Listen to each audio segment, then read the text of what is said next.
Hey there, welcome to this episode, and today we are looking at the chromatic mode inside of the SP-404 MKII. It's a really handy function, and it allows us to manipulate samples in a really creative way, and also to make them kind of act like an instrument.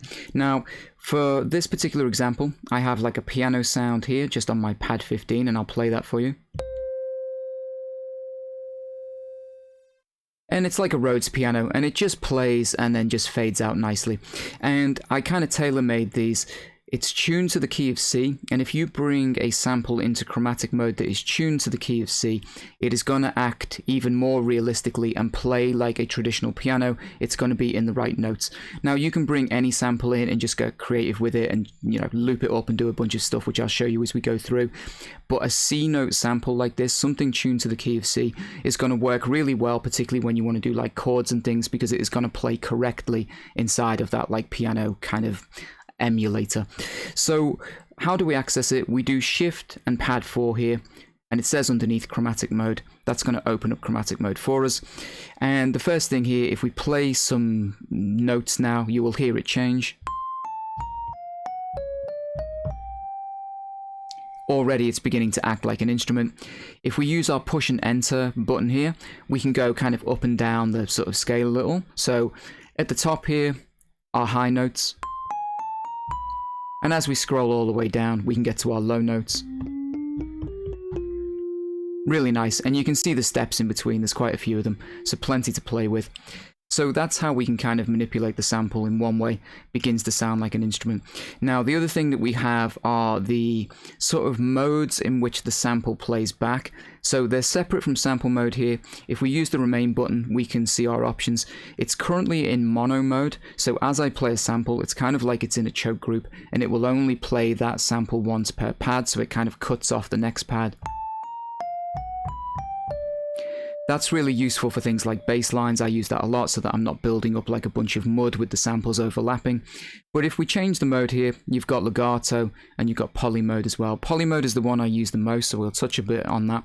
And essentially that allows you to overlap your samples, play multiple pads at the same time. And then we can get chords and just a more realistic sounding instrument.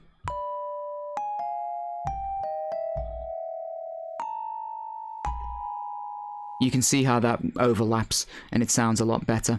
So it depends on the kind of triggering mode that you want to use. As I said, mono mode for me for kind of like bass lines, poly mode for doing things that are more realistic. So that's really good. The other thing that we can do, if we notice at the top here, it says scale. If we use our push and enter button and just click through, we can actually choose a couple of scales here. I think there's 4, maybe 5, whatever it is. It's not a huge amount, but there's enough, and you can, you know, pick out a certain scale. Here we've got like the major scale, and again with like chords.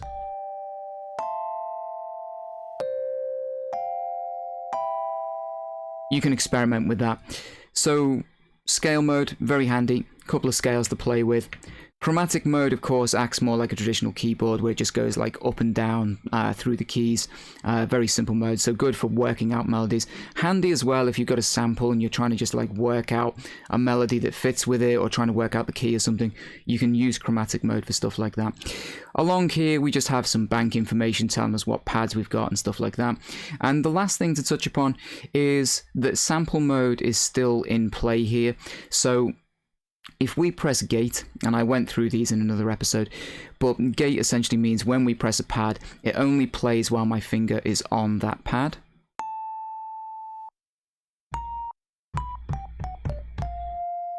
So there we could get a mixture of very short little stabby notes and then like longer notes, which is quite useful. Loop also works, so we can loop our sample.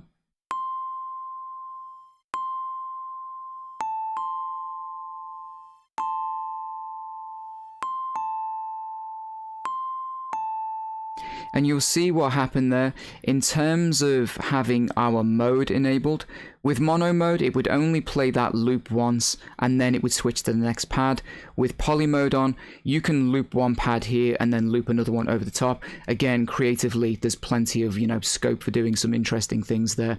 So bear in mind that these modes still work here. Things like reverse works as well.